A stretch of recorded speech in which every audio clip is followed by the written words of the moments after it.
네, 부관이라는 중요한 개념을 지금 공부를 합니다. 자, 부관의 개념은요, 주된 행정행위에 대한 부과된 규율이다. 이렇게 얘기할 수 있어요. 주된 행정행위에 부과된 종된 의사표시를 부관이라고 하는데, 부관이 필요한 이유들이 있습니다. 이렇게 가령 이제 허가를 내준다 이거죠. 내가 뭐 영업 허가를 신청했는데 허가라는 건 허가를 내주는 경우가 있고 불허가 처분하는 경우가 있어. 그럼 예스냐 또는 노냐야. 그런데 다소 내가 허가 요건을 갖추지 못했다 하더라도 그냥 허가를 내준 대신 단 뭔가 전제 조건을 달아가지고 조건들을 달아서 이렇게 하는 것을 조건으로 허가를 내주겠다 이러면 어떨까 이거죠. 요게 부관이에요. 전제 조건을 깔고 그러면 무조건 뭐 그냥 한 단칼에 불허가 처분을 내는 것보다 일단 허가를 내주고 이 기회를 준다는 거죠. 그럼 내가 이 기회를 충족시키면은 영업을 할 수 있는 거죠. 얼마든지 이게 행정의 어떤 유연성, 탄력성을 위해서 이러한 제도가 필요합니다.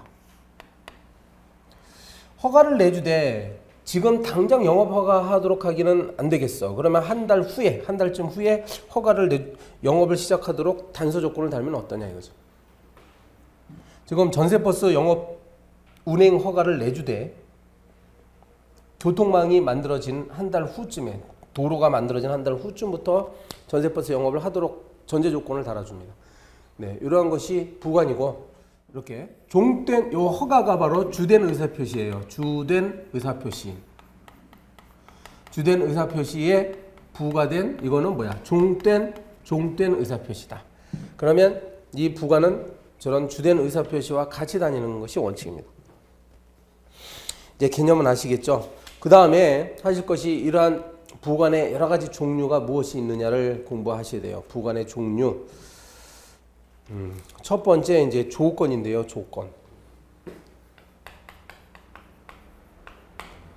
조건은 행정행위의 효력의 발생 소멸을 장래에 발생 여부가 객관적으로 불확실한 사태. 불확실입니다. 불확실한 사실에 의존케 한다. 사실에 의존. 무엇을? 이러한 불확실한 사실이 발생하는 것에 의해서 이 행정행위의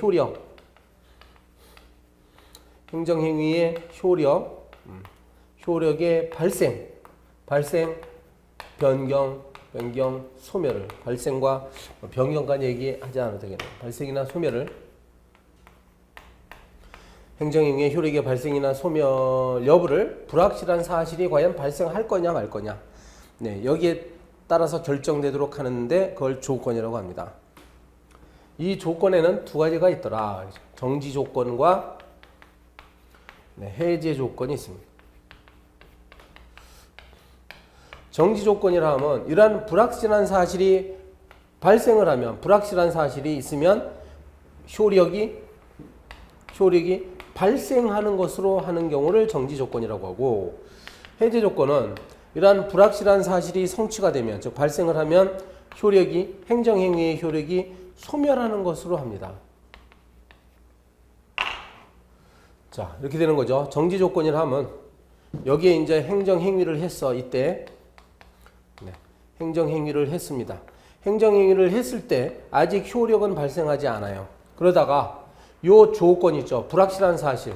조건이 성취가 되면 그때부터 효력이 발생하는 것으로 한다. 발생.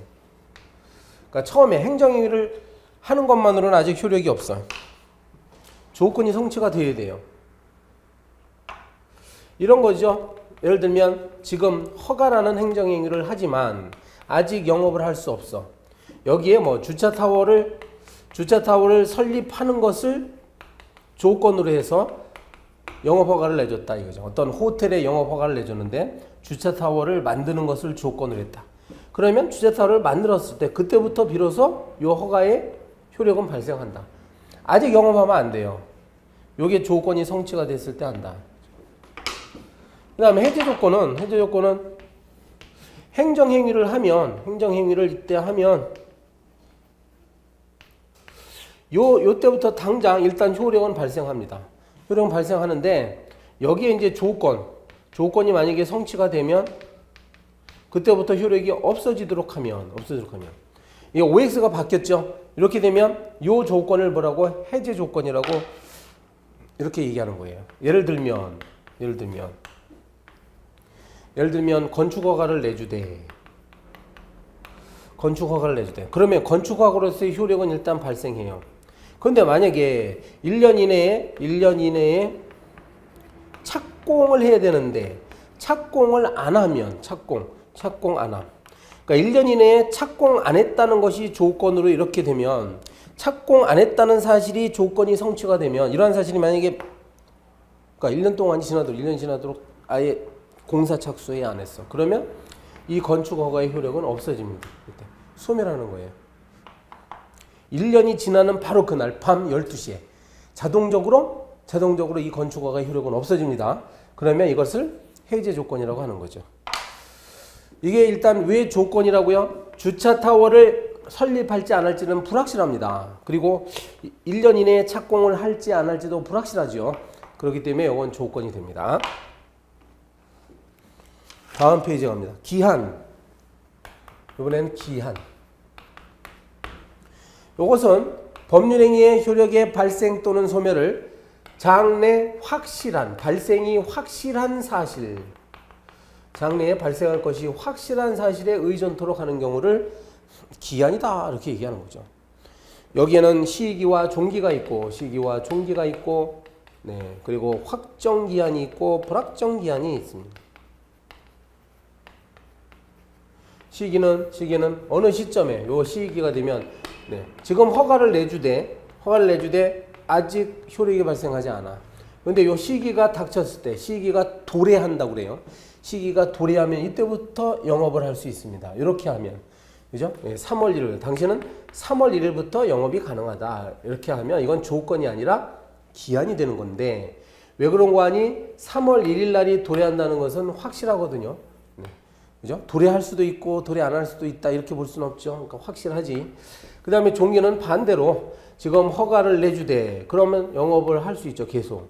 그러다가 3월 1일까지 이게 종기가 돼가지고 3월 1일까지만 영업할 수 있다. 그러면 이때부터 영업을 할 수 없지요. 확정이라는 것은 요 시기나 종기가 언제인지가 확실하게 알 수 있으면 확정부야. 불확정부. 예를 들어서 당신이 사망할 때까지 어쩌고저쩌고 영업할 수 있다. 이러면은 당신이 사망한다는 거는 확실하죠. 사람은 언제나 죽으니까. 근데 언제 사망할지는 불확정한 사실이에요. 근데 이런 것들 뭐 3월 1일이다 몇 월 며칠이다 하는 거 이런 거는 확정돼 있잖아요. 이런 것들이 붙은 행정행위를 확정부 행정행위, 요거는 불확정부 행정행위, 시기부 행정행위 이렇게 부르는 거예요. 정지 조건이 붙으면 정지 조건부 행정행위라고 부르는 겁니다. 개념 아셨죠? 그 다음에 여기서 요 기한과 관련해 가지고 기억할 판례가 하나 있네요. 괄호 3번에 222페이지 맨 아래 판례 박스 보면 사업의 성질상 부당하게 짧은 기한을 정한 경우는 허가 조건의 존속 기간이다라는 거. 부당하게 짧아. 그러니까 어떤 허가가 이게 그 허가의 목적을 달성하기 위해서는 가령 뭐 5년이 필요한데 이것이 3개월짜리밖에 안 돼 있다. 그러면 이거는 기한으로 보면 안 되죠. 기한이라는 건 그 기한이 닥치면 자동적으로 효력이 없어지는 거니까. 이거는 행정청의 의도는 기한을 설정한 것이라고 볼 수 없고 그 3개월이 지나면 허가를 갱신하는 조건을 바꿀 수 있는 그런 시점으로 해석을 해야 된다는 판례입니다. 허가 갱신의 존속기간 또는 허가 조건의 존속기간 알죠? 허가 갱신기간 또는 허가 조건의 존속기간이지 기한으로 보지 않는다. 쉽지 않습니다, 여러분. 지금 이해를 못 하실 수도 있어. 만약에 기한으로 보게 되면 그 부당하게 짧게 붙어진 기한이 종기가 돼가지고 효력이 그냥 없어져요. 그러면 상대방한테 불리하지. 그러지 말고 이것은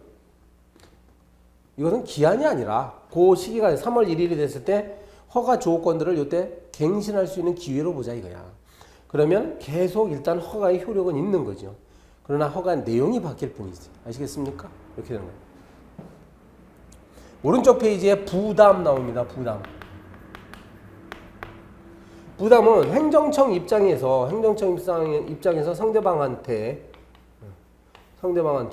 어떤 이렇게 작용을 합니다. 특히 이제 급부를 해주면 권리나 서비스를 주면 여기에 반대급부로 상대방이 행정청에게 뭔가를 또 해야 되는 것. 이걸 상대방한테 부담 지어주는 거죠. 그래서 부담이라고 표현합니다. 행정청이 뭘 해줬으니까 나도 이쪽으로 이렇게 한다. 반대급부로. 이게 부담입니다. 예를 들어서 뭐 도로 점용 허가를 내주면 점용 허가는 행정청 쪽에서 해주는 거니까 여기에서 이제 점용료를 납부한다.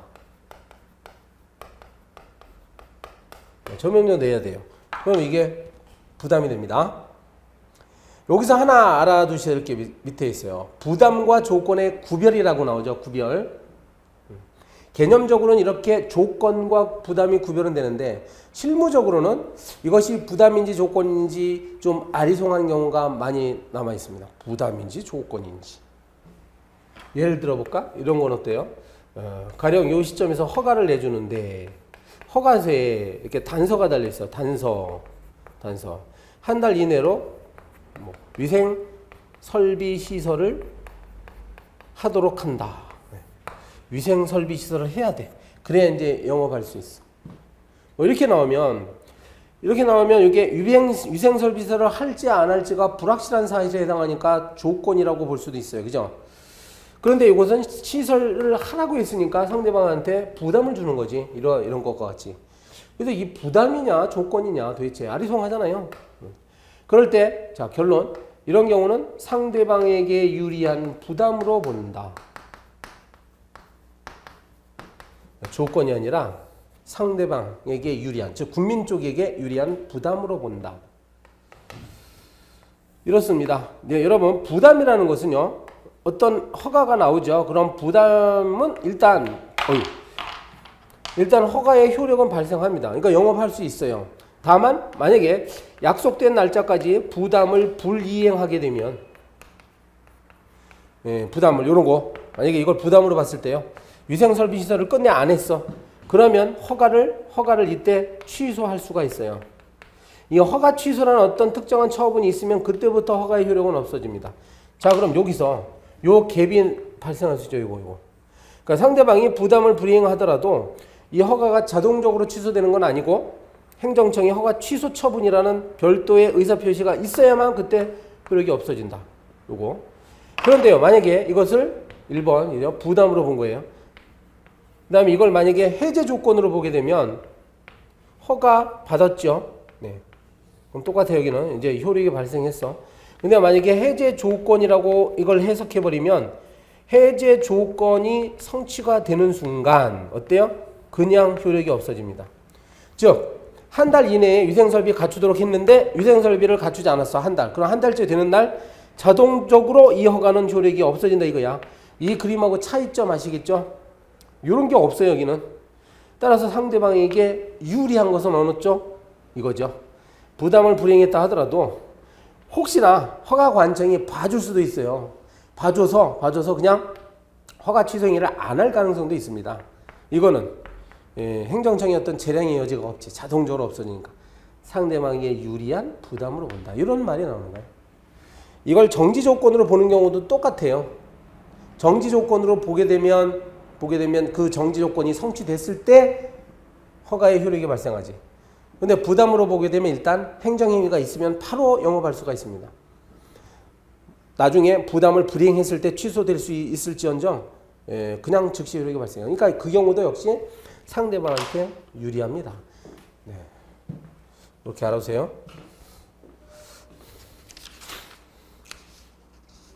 그리고 자 224페이지에 기타 224페이지 아래에 부담 유보 나오는데 이거는 그냥 넘어가도 됩니다. 사후적으로 우리가 행정행위를 할 때 미리 밝혀두는 거야. 우리는 나중에 뭐 부담을 부과할 수 있습니다. 그거 알고 계십시오. 이렇게 하는 게 부담 유보입니다.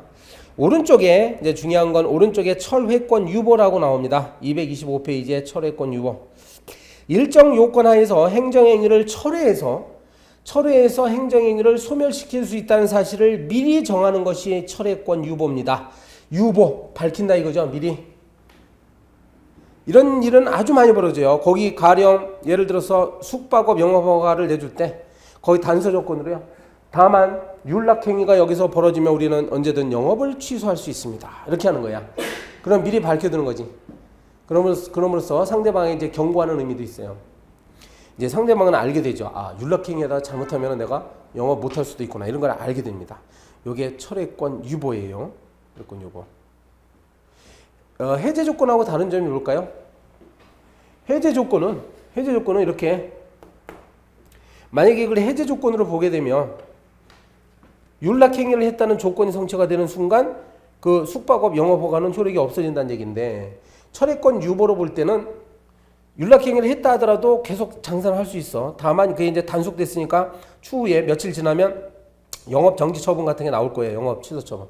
그런 그런 특별한 의사표시가 있어야만 이게 변동이 일어납니다. 그게 철회권 유보예요. 철회한다는 행위가 있어야만 된다. 이게 철회권 유보라고. 해제 조건하고 다릅니다. 그러니까 실제로 윤락행위가 있었다 하더라도 구청에서 영업허가를 취소 안 할 가능성도 있어요. 철회권 유보는. 근데 해제 조건은 자동적으로 없어진다고. 이런 차이점이 있어요. 자, 괄호 2번 철회권 행사의 제한. 행정기관이 철회권을 행사할 때 무조건 우리가 허가서에다가 분명히 윤락행위 하면은 안 된다라고 적어놨기 때문에 반드시 영업허가를 취소해야 되느냐. 예, 문제가 있습니다. 이럴 때 상대방의 뭡니까? 상대방의 이익을 고려해야 된다는 것이야. 네.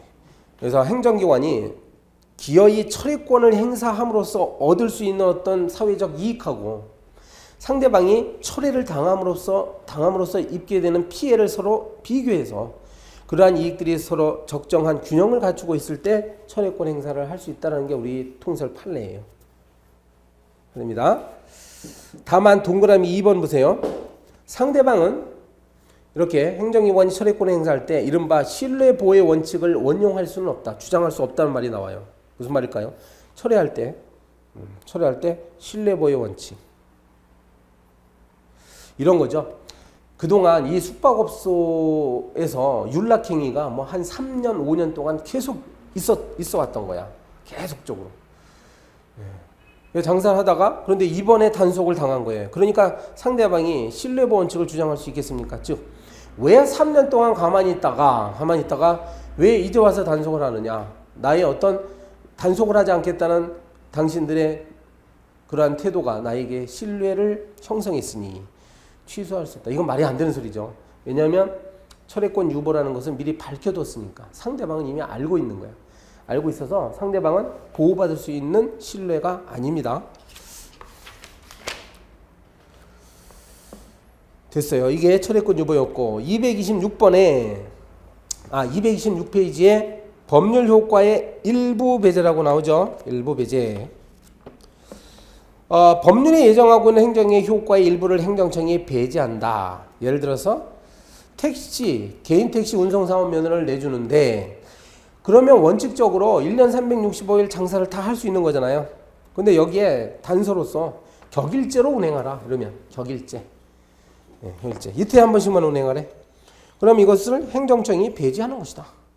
개인 택시 운송사업법에 따르면 이 운송사업면허를 받으면 1년 360일 할 수 있단 말이야. 법률이 그렇게 정해놨어. 그런데 이 행정청이 부관을 통해 가지고 이것을 격일제로 한다는 것은 법률이 정한 효과의 일부를 배제하는 거죠. 이건 함부로 할 수가 없습니다. 따라서 요 부관에서는 단 하나 기억하면 돼요. 뭐냐면 이것은 반드시 법적 근거가 있어야 된다. 거의 판례 박스 바로 윗줄에 나오죠. 법률에 명시적 근거가 있어야 된다. 이게 가장 큰 특징이에요. 그럼 아까 우리 앞에서 배웠던 다른 부관들은 법의 근거가 없어도 되느냐 하면 맞습니다. 법의 근거가 없어도 할 수 있는 게 부관이에요. 원래 행정청이. 법적인 검증. 행정청의 재량권 발동으로서 할 수가 있습니다. 그런데 요것만큼은 즉 법률 효과를 배제하는 거니까 이건 또다시 법적인 근거가 있어야 됩니다. 이게 제일 중요한 거예요. 자, 227페이지 봅니다. 이제 부관의 종류를 알아봤고 부관의 가능성과 한계. 부가는 전통적으로 보면 법률 행위적 행정행위만 붙일 수 있고 준법률 행위적 행정행위는 붙일 수 없다라고 봐왔어서 그동안. 그리고 재량행위에만 붙일 수 있고 기속행위에는 붙일 수 없다는 것이 역시 또 전통적인 견해였습니다. 그래서 제가 일부러 굵은 글씨로 써놨죠. 전통적인 법률행위적 행정행위, 그 다음에 재량행위에만 붙일 수 있어요. 그런데 오늘날에는 다음 페이지에 가보세요. 다음 페이지에 가면 비판적 견해 해가지고 오늘날에는 그렇게 일률적으로 볼 게 아니라 때로는 준법률 행정행위도 붙일 수 있는 거 아니냐. 예를 들어서 여권 발급에 유효기간을 붙이고 있죠. 여권을 발급하면서 그 기간을 달고 있는데 그게 바로 기한 아닙니까? 이 여권 발급은 준법률 행정행위 중에 공증이라고 여러분 배웠죠? 공증. 네. 보세요. 그러니까 이러한 사례들이 있지 않느냐 이렇게 비판하는 거예요. 그리고 기속행위라 할지라도 만약에 법률이 부관을 붙일 수 있도록 규정하고 있다면 역시 붙일 수 있지 않느냐 이겁니다. 실제로 식품위생법 같은 데는 식품위생법상 영업허가는 기속행위예요. 네, 음식점 영업허가 기속행위인데 그 법률을 읽어보면 여기에도 조건을 달 수 있도록 해놨어. 자, 그러면 이게 가능하지 않습니까? 네, 이런 비판적 견해가 있습니다. 그리고 오른쪽에 229페이지에 부관의 자유성, 이건 당연한 사항들이에요. 여러분 읽어보시면 돼요. 부관이라고 해서 행정청이 뭐 제한 없이 마음대로 붙일 수 있는 게 아니라 이것도 일종의 행정행위니까 행정행위의 일부죠. 그러니까 행정행위가 갖춰야 될 요건들, 우리가 앞에서 배웠던 그런 한계를 다 지켜야 돼요. 법상 가능하고 명확해야 된다. 일반 원칙에 위반하면 안 되죠. 그리고 추구하는 본질적 목적에 위반해서도 안 되고 성질상 붙일 수 없는 것도 있어. 가령 귀화허가를 내줄 때 거기다가 조건을 달아가지고 하면 안 된다. 개명허가 이름 바꿀 때 무슨 뭐 기한을 당신은 홍길동에서 임꺽정으로 바꾸는데 앞으로 10년 동안만 사용할 수 있다. 이렇게 기한을 달면 안 됩니다. 그런 내용이에요. 판례가 있으니까 여기 판례도 가끔 출제는 돼요. 가령 230페이지에 그 위에 보면 3 해가지고 3번 판례가 있죠. 도매시장 법인 지정을 해주는데 조건으로요. 그러니까 서울시장이 어떤 업체가 도매시장 법인을 지정을 해줘. 그러면서 당신과 나 사이에 법적 분쟁이 있으면 분쟁이 있다 하더라도 절대로 소송을 제기할 수 없다. 이른바 부재소 특약의 부관을 붙였는데 이거는 헌법이 정하고 있는 재판 청구권을 침해하는 행위로서 무효입니다. 효력이 없다. 이게. 자, 231페이지에 봅니다. 231페이지에 부관의 사후부가 이런 표현 나오죠. 네, 부관의 사후부가.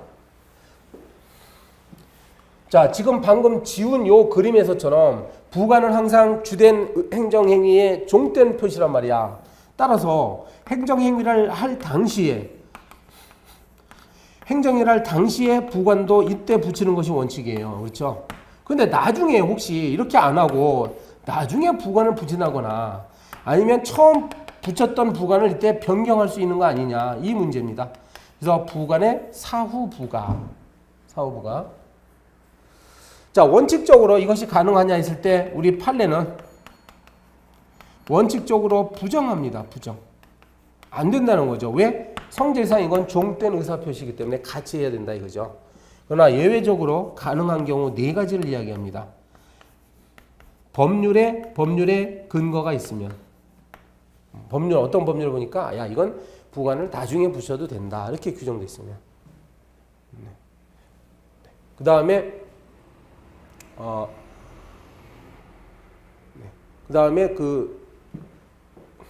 미안해요. 갑자기 왜 생각이 안 나지? 네. 그죠? 미리 유보돼 있다. 네. 유보. 그러니까 미리, 자, 우리는 사후에 나중에 부관을 붙일 수 있습니다라고 미리 밝히는 거죠. 아까 했던 철회권 유보와 같은 것이에요. 그 다음에 이제 상대방이 동의를 하면 된다. 그리고 사정 변경이 있으면 된다. 요 판례가 네 가지를 밝혔기 때문에 이건 정확히 암기해두는 게 좋습니다, 여러분.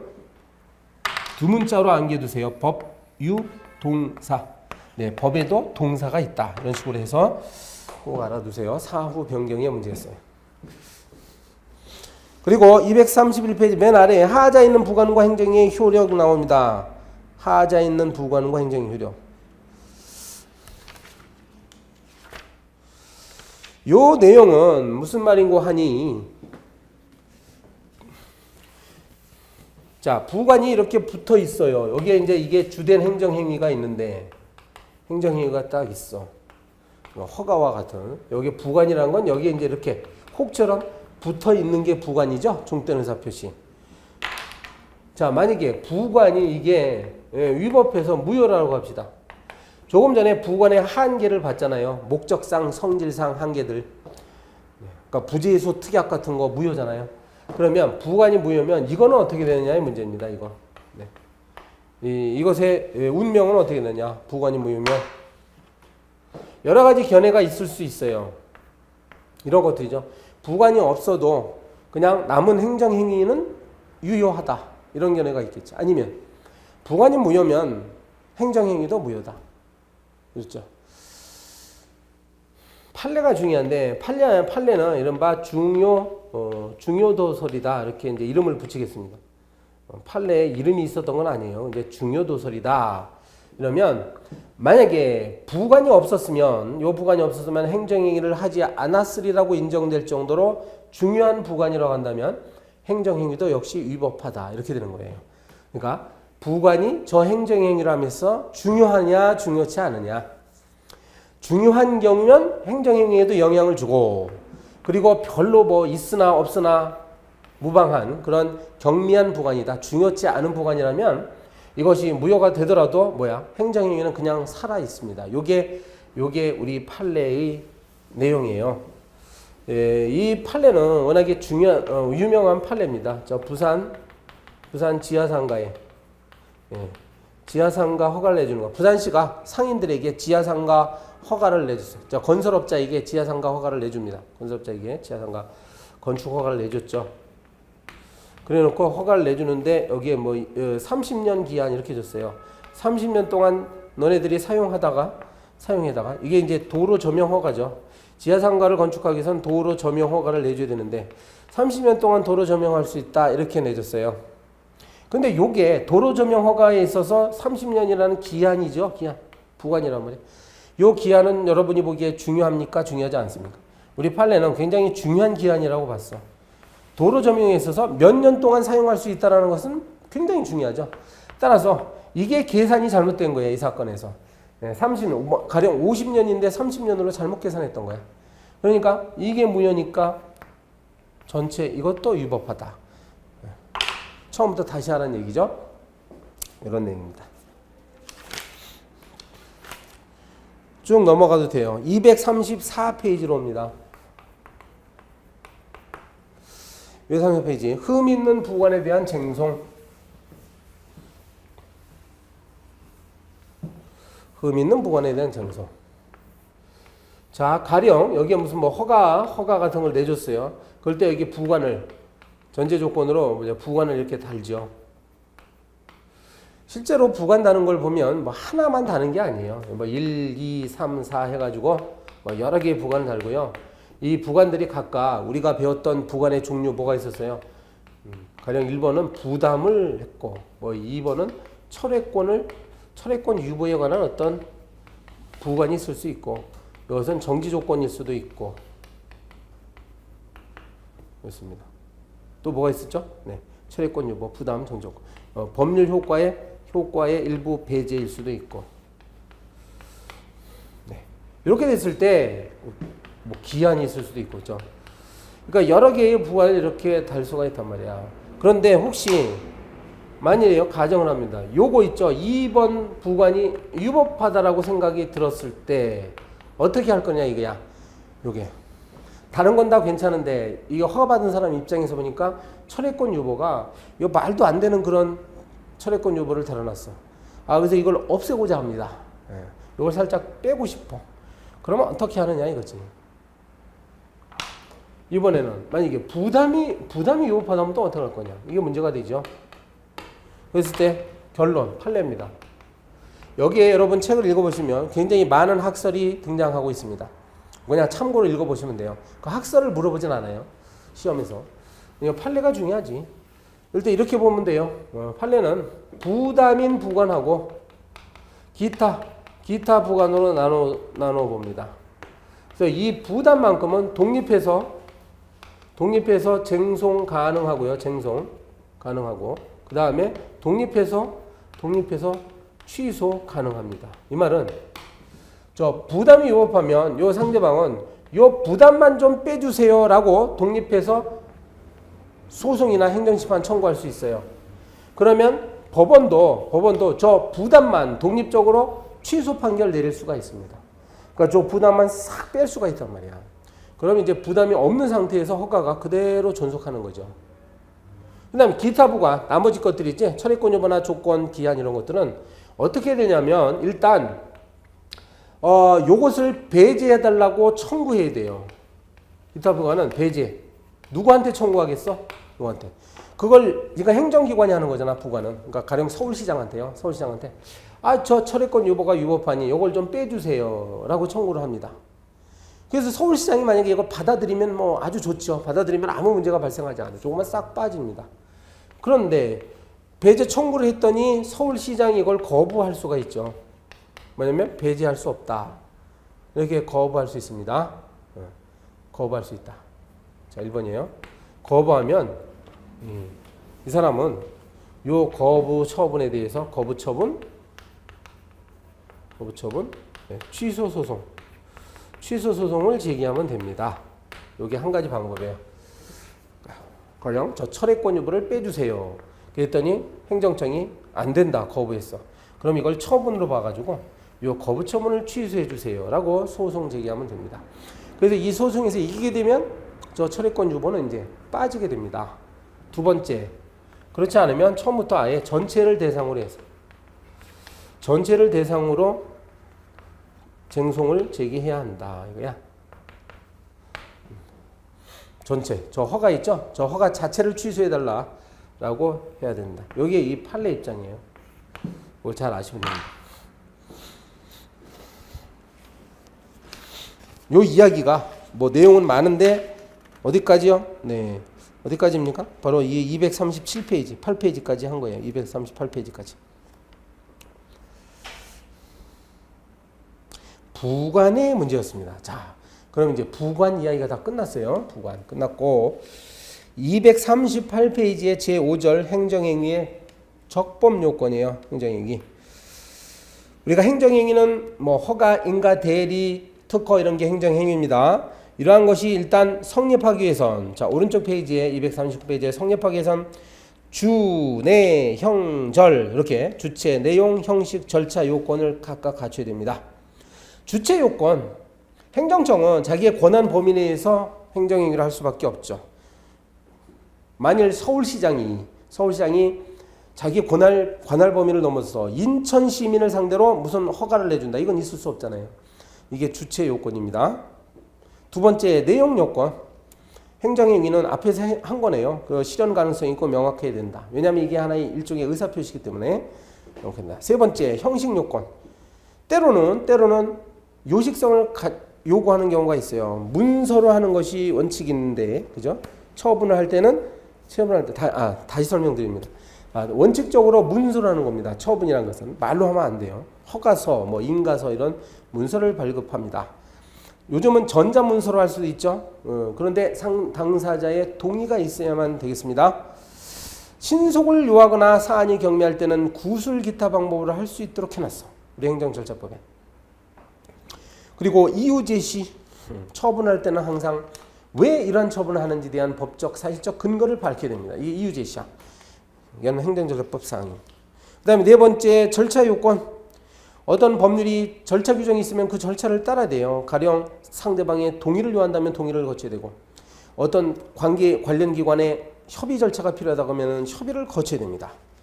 건축허가를 내줄 때 소방서장의 동의가 필요하거든요. 그럼 이러한 절차를 빠뜨리게 되면 이것은 행정행위가 아닙니다. 성립이 안 되는 거야. 자, 다음 페이지 봅니다. 240페이지. 이제 성립 요건을 봤고요. 그 다음으로 효력 발생 요건이 또 필요합니다. 그러니까 성립했다고만 해서 그 자체가 효력이 발생하는 게 아니야. 자, 우리 절차법은요, 송달을 요건으로 하고 있어요. 맨 아래 보면 송달 나오죠, 송달. 여러분 민법 총칙에서는 도달이라고 배울 거야. 그래서 도달주의를 원칙으로 하죠. 도달주의. 의사표시는 상대방한테 도달해야 효력이 발생합니다. 마찬가지로 요 도달주의가 우리 행정법 절차법에 적용된 게 바로 송달제도예요. 송달. 상대방한테 송달시켜야 되는 거야. 그래야 효력이 발생해요. 행정행위. 자, 송달 방법. 우편, 교부, 정보통신망 등의 방법으로 합니다. 맨 아랫줄. 송달받을 자가 동의하는 경우에는 그를 만나는 장소에서 송달할 수도 있어요. 이런 규정들이 있으니까 보고. 오른쪽에 우편 송달 나오죠. 우편 송달. 우편물을 보낸다는 것이죠. 그런데 등기 우편을 하는 것이 좋습니다. 등기 우편을 해야 돼요. 나중에 상대방이 안 받았다고 하면 소용없어. 그러니까 등기 우편의 방법에 의해야 이게 입증이 됩니다. 동그라미 3번 교부 송달. 교부 송달. 네, 문서를 직접 주는 거죠. 주는 것이 교부 송달입니다. 수령 확인서, 내가 받았습니다라는 확인증을 받고 주도록 되어 있습니다. 만약에 송달한 장소에서 송달받을 자를 만나지 못한 경우에도 그 사무원, 피용자 또는 동거인으로서 사례를 분별할 지능이 있는 사람에게 문서를 교부할 수가 있어요. 그럼 효력이 발생합니다. 최근에는 몇 년 전에 이른바 유치 송달도 생겼어요. 그 두 줄 내놓으면 문서를 송달할 장소에 놓아둘 수 있다는 것도 있죠. 상대방이 정당한 이유 없이 자꾸 수령을 거부해. 그럴 때는 장소에 놓아둬도 송달되는 것으로 됩니다.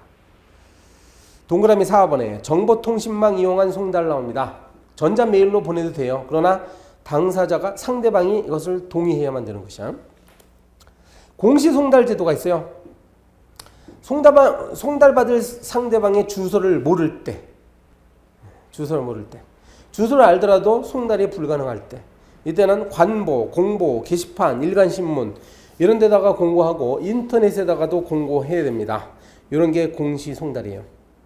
그러면 일정한 기간이 지나면 뒤에 나오는데요. 14일입니다. 14일이 지나면 상대방이 실제로 이걸 알았건 몰랐건 간에 송달의 효력이 발생합니다. 이게 공시송달이에요. 자, 밑에 효력 발생식이 나오죠. 쭉 봐서 여기서는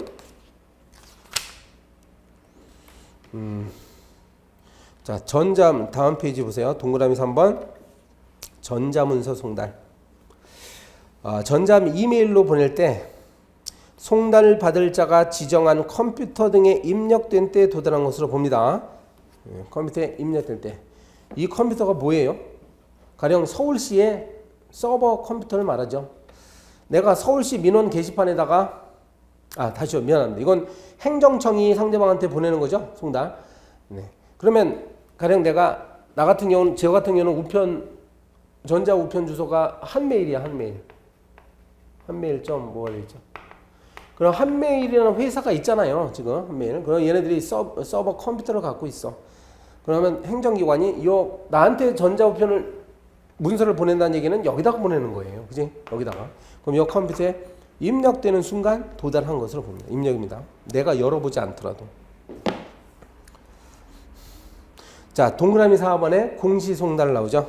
공시송달은 다른 특별한 규정이 있는 경우를 제외하고는 공고일로부터 14일입니다. 암기해야 되겠지. 14일이 지나면 됩니다. 그러면 이제 상대방에게 송달한 것으로 간주가 되는 것이야. 자, 오른쪽 페이지 갑니다. 243페이지 6절 행정행위의 효력이에요. 효력.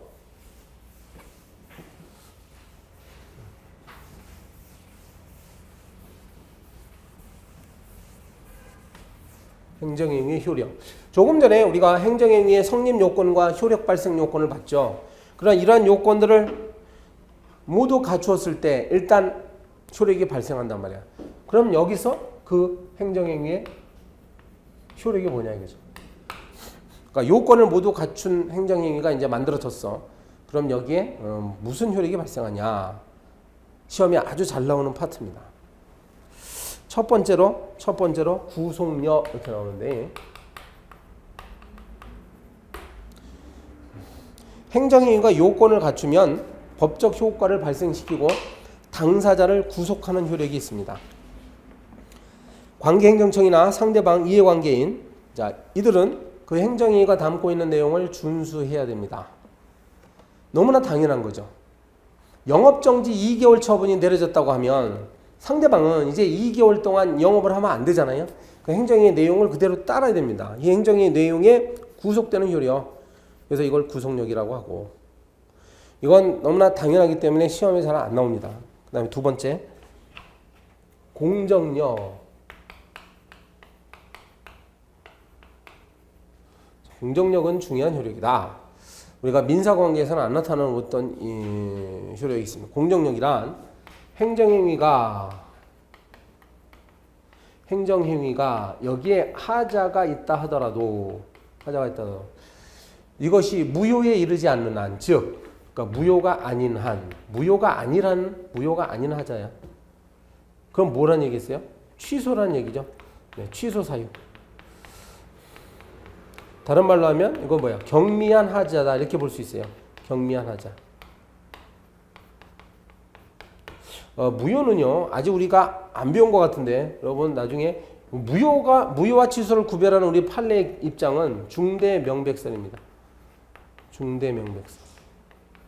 그러니까 그 하자가 중대하고 명백한 경우가 무효고, 그렇지 않으면은 경미한 하자로서 그냥 그저 취소 사유에 그칩니다. 어쨌거나 다시 돌아오면 공정력이나 이렇게 행정행위가 하자가 있는데 그 하자 정도가 뭐야? 취소 사유에 그치는 경우에는 권한 있는 기관에 의해서 취소가 되기 전까지, 권한 있는 기관이라고 있어요. 자, 취소는 직권 취소가 있고 쟁송 취소가 있습니다. 자, 행정청이 처분을 행정행위를 하는 행정청이 스스로 취소하는 걸 직권 취소라고 그래. 직권 취소는 가능합니다. 만일 오늘 어떤 처분을 내렸는데 나중에 보니까 잘못 내린 거야. 예, 법률에 위반한 형태로 처분을 내렸어. 그러면 스스로 시정할 수 있어야죠. 그게 법치행정이잖아. 그러니까 직권 취소 가능해요. 그 다음에 쟁송 취소는 우리가 행정심판, 이거 상대방이 행정심판 청구하거나 행정소송을 청구하거나 해가지고 다투는 거. 이걸 이제 그래서 이긴다 그러면 취소될 수 있어. 이걸 쟁송 취소라고 합니다. 자, 이렇게 되기 전까지 어떻게 한다고? 이렇게 되기 전까지는 유효합니다. 취소가 되어야 그때부터 효력이 없어지는 거예요. 요 행정의 효력은 이때까지는 유효하다. 이러한 유효성을 상대방이나 이해관계인은 이것을 뭐라고? 이해관계인은 이것을 지켜야 됩니다. 이거를 인정해야 돼. 상대방이나 이해관계인이 이 효력이 있음을 인정해야 되는 것, 이걸 공정력이라고 합니다. 그러니까 설사 하자가 있다 하더라도 함부로 이것이 효력을 무시할 수가 없는 거야. 취소되기까지는 유효합니다. 이게 행정의 안정성, 계속성을 위해서 특별하게 행정행위에게는 이러한 특혜를 준다고 보시면 돼요. 쉽게 얘기하면 이런 사례죠. 내가 영업 정지 처분 2개월을 받았어. 근데 내가 생각하기에 별로 뭐 내가 법을 위반한 것 같지도 않은데 영업 정지 처분 받았어. 그러면 나는 행정심판 청구할 수 있습니다. 행정심판 청구하면 어느 정도 기간이 있어야 돼요. 그러면 행정심판이 끝나기 전까지는 내가 영업을 하면 안 됩니다. 왜냐하면 유효기 때문에. 이렇게 해야죠. 그래야 행정 질서가 유지되지. 무조건 하자에 있다가 야 나는 무시해. 이건 내가 행정심판 제기하면 내가 이길 수 있어. 따라서 나는 영업을 할 거야. 이렇게 하면 안 됩니다. 그것도 역시 처벌받습니다. 설사 나중에 행정심판에서 이겼다 하더라도 이 사람은 영업 정지된 상태에서 영업을 했기 때문에 처벌을 받게 돼 있어요. 그 근거가 바로 공정력입니다. 이런 것들 다 기억해야 돼요.